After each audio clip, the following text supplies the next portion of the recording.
E vamos continuar a falar de livros nesta edição da noite, até porque há uma obra nos escaparates que promete polémica. Chama-se Índias, um romance biográfico sobre Vasco da Gama. E no livro, o navegador que abriu o caminho marítimo para a Índia é descrito como um homem odiado por muitos que cometeu atos atrozes e que não olhava a meios para atingir os fins. O livro é de João Morgado, o ex-jornalista que assina um segundo livro sobre os descobrimentos, depois de ter editado já uma biografia sobre Pedro Álvares Cabral. O ex-jornalista diz que o objetivo foi mostrar o lado humano de um herói imperfeito. João Morgado é convidado da edição da noite, está agora em direto da Covilhã. Esta é a pergunta que se impõe, afinal, quem foi realmente Vasco da Gama, uma grande figura da história ou um sanguinário ambicioso? Como é que o descreve, João? Boa noite. Boa noite. Bom, acima de tudo, Vasco da Gama era um homem, porque muitas vezes criamos o mito dos deuses e parece que os descobrimentos foram feitos por deuses. Vasco da Gama foi endeusado nos Lusíadas, mas ele era um homem. E como todos os homens têm os seus defeitos, tem as suas virtudes também, mas também tem o seu lado mais obscuro. Ele era realmente um homem muito duro, muito ambicioso, capaz de traições, capaz de invejas, capaz de muita violência, e foi isso que marcou toda a sua vida e lhe criou muitos inimigos ao longo dessa vida. Hoje o nome de Vasco da Gama é mais unânime do que foi na sua altura. E porquê é que se fala pouco destas crueldades, deste lado mais obscuro do navegador? Bom, a verdade é que isso não acontece só em Portugal, acontece em todos os lados. Os países gostam de limpar a sua história, gostam de dar uma visão mais higiênica do que foi o seu passado.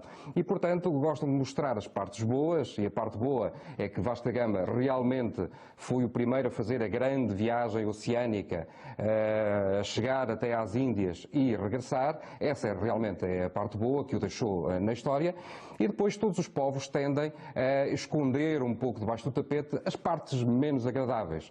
A verdade é que nenhum povo fez conquistas sem usar armas e sem usar violência. Portanto, também temos que fazer o contexto da época. Obviamente que Vasco da Gama foi para a Índia numa primeira viagem, que foi à Índia e regressou, mas esse não era o seu intuito. O intuito era conseguir montar lá feitorias comerciais que nos permitissem comercializar as especiarias. As especiarias, as porcelanas, os perfumes, tudo o que havia no Oriente. A verdade é que ele foi e veio e não conseguiu isso, porque cometeu alguns dislatos por lá, cometeu alguns erros em termos diplomáticos. E é por isso que Vasco da Gama é afastado e entra Pedro Álvares Cabral, que vai numa segunda viagem.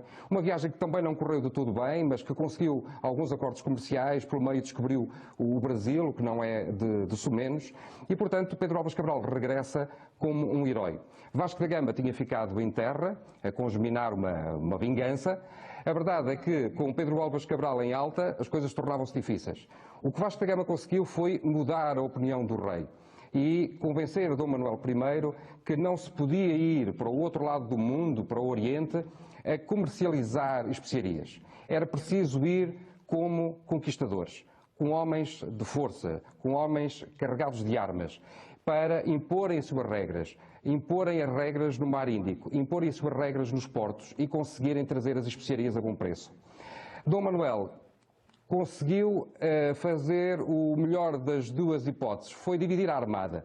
Pedro Álvares Cabral teria uma parte da armada que seria comercial, e a outra parte da armada seria entregue a Vicente Sodré, que era o tio de Vasco da Gama. Portanto, Vasco da Gama conseguia assim dividir o poder de Pedro Álvares Cabral. Ora, Pedro Álvares Cabral era um militar, não aceitou que lhe dividissem a armada em dois comandos e aceitou muito menos ficar com a parte comercial, ele que era um nobre e que era militar.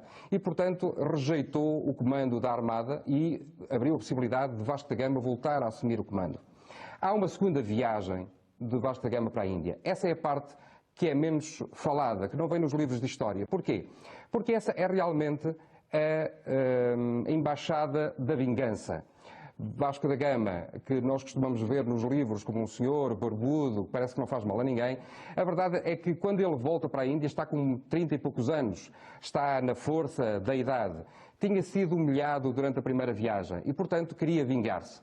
E, portanto, parte para o Oceano Índico, à frente da maior armada daquela época, cerca de 20 barcos bem armados, com um poder de fogo extraordinário, e, portanto, resolveu impor a sua força, impor a sua lei. E foi um homem de todos os excessos. Todos os barcos vem ao de cima também essas características menos desconhecidas de que fala o seu livro, João. Não revele já tudo, porque senão... Não queremos contar a história toda não revele já do tudo, livro. Porque há certamente quem queira ler isso na obra. Foi um prazer tê-lo aqui na edição da noite.